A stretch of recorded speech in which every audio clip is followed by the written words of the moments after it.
There we are. Sakina, let me show you map. All the Lego with you, eh? Okay. Not lose it. There you are. Thank you. You're welcome. Lovely, thank you.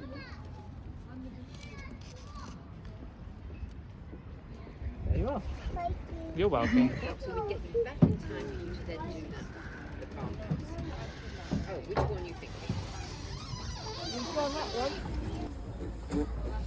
Hey guys, look, there's some flowers out there.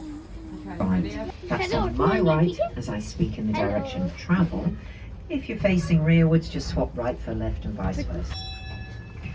But we're now driving along Camellia Walk, and as the name suggests, it's dominated by camellia plants and bushes. You'll see them mainly on the left, and towards the end of the pathway, there's quite a few in bloom, some lovely pinks. So keep a lookout. And in this country, camellias flower in late winter, early spring. The most famous camellia is the Camellia sinensis, the Latin name for the tea plant. And there's one of those growing in a temperate house. It is a little bit too chilly in this country for the... Plenty of winter colour now, especially in the sunshine. Up on the right we have our winter mound, and you'll see the snowdrops throughout the gardens. Daffodils are coming out, not quite so many yet, but beautiful carpets of light purple crocuses. Here's the pink on the left. Camellias are out here. Now we have two permanent art galleries. The Shirley Sherwood Gallery of Contemporary Botanical Art, and the Marianne help of local craftsmen there in these enormous kilns. Very interesting, lovely pieces inside. There's a short film on a loop explaining the process. We've got the Victorian Brick Building, the Marianne North Gallery next door. I'll speak a little bit more about Marianne North itself under the threat of extinction in the wild. And our scientists use them to help them tackle the pressing problems that are facing us now, from loss of biodiversity to food insecurity. As the mercury rises and sadly the planet heats up, there's also a temporary exhibition there. It's entitled Rare and Extinct, and these are plants which are usually kept away from the public gaze in our I always find them interesting, and this one is too. Amelia Fox, one of our actresses, recreates one of Marianne's journeys in Borneo. 72, those smaller ones. They've been created by 3D printing. Looks like Lotta Tower, isn't it? And they're made of resin, so they're lightweight and It was very long. in the Second World War. Because of its height and structure, it became the perfect secret testing place for the aerodynamics of bombs. Holes were cut in each of the floors. Real gold leaf, exact copies of the originals. So the Great Pagoda is looking exactly how it would have looked in the 1760s, an entirely authentic restoration.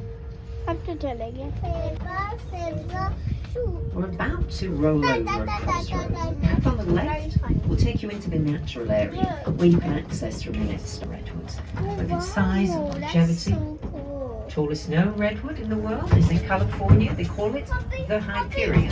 3 times the height of the one you just seen. And you've got ancient, giant redwoods, the great sequoias dating back 2.5 to 3,000 is up there ahead of us on the left. And it is a wonderful place to take a walk. It's a mosaic of meadow, woodland, small wetland, peaceful area, haven for wildlife. Muntjac deer live in there.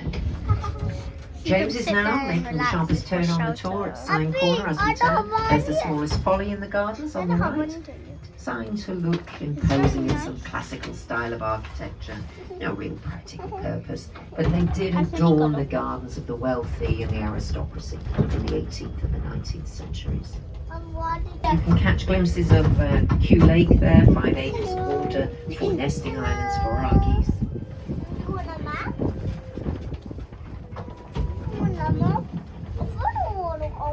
This large tree that's coming up on the right is an American red oak, and it marks our entrance into the oak grove. Palace. This is Britain's smallest royal palace, but but it was actually built as a private residence in 1631 for a rich Flemish silk merchant, and it's Kew's oldest building. As mentioned, we're about to enter the Great Broad Walk. This is believed to be the world's longest double herbaceous borders, at 320 metres long. It's designed into 8.5 giant semicircles, mirror planted. These topiary bushes you see, these are yew bushes. The gardeners are gearing up to bedding in the spring planting. Imagine it's a sound and light experience, and it's been recorded by the real-time activity of bees in our beehives here at Kew. It's well worth a visit, and it will be open until the gardens close today and get up to the upper level. Came to us here in 2016 after winning an award at Milan Expo the year before. A British designer from Birmingham by the name of Wolfgang Buttress. But if you keep your eyes peeled left, there is the Princess of Wales Conservatory, the sloping glass roofs. And that image probably represents Kew all over the world. It's one of the first examples of modern architecture, but it's also a living laboratory dedicated to the Earth's tropical plants. Many plants in there are on the brink of extinction. At least 2 are extinct already. Others, like the African oil palm, the rubber tree, cocoa, pepper, papaya, tamarind, mahogany, a huge source of value to societies around the world for fruit, timber, spices, and the medicine that they produce. There's an Egyptian to the left, can you see? Just on his own there, next to the 2 grey legs. My favourite plant in there is an Eastern Cape giant cycad. It's from South Africa. It's a type of prehistoric palm, and it's believed to be the world's oldest pot plant. It sits there in the south entrance, closest to the plaza. You can't miss it. It's the size of a double-decker bus. And it came to us in 1775, brought back by our gardens.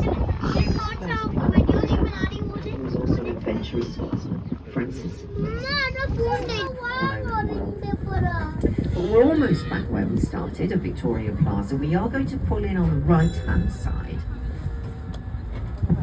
Got the largest gift shop here, a well-stocked garden centre, cafe and restaurant.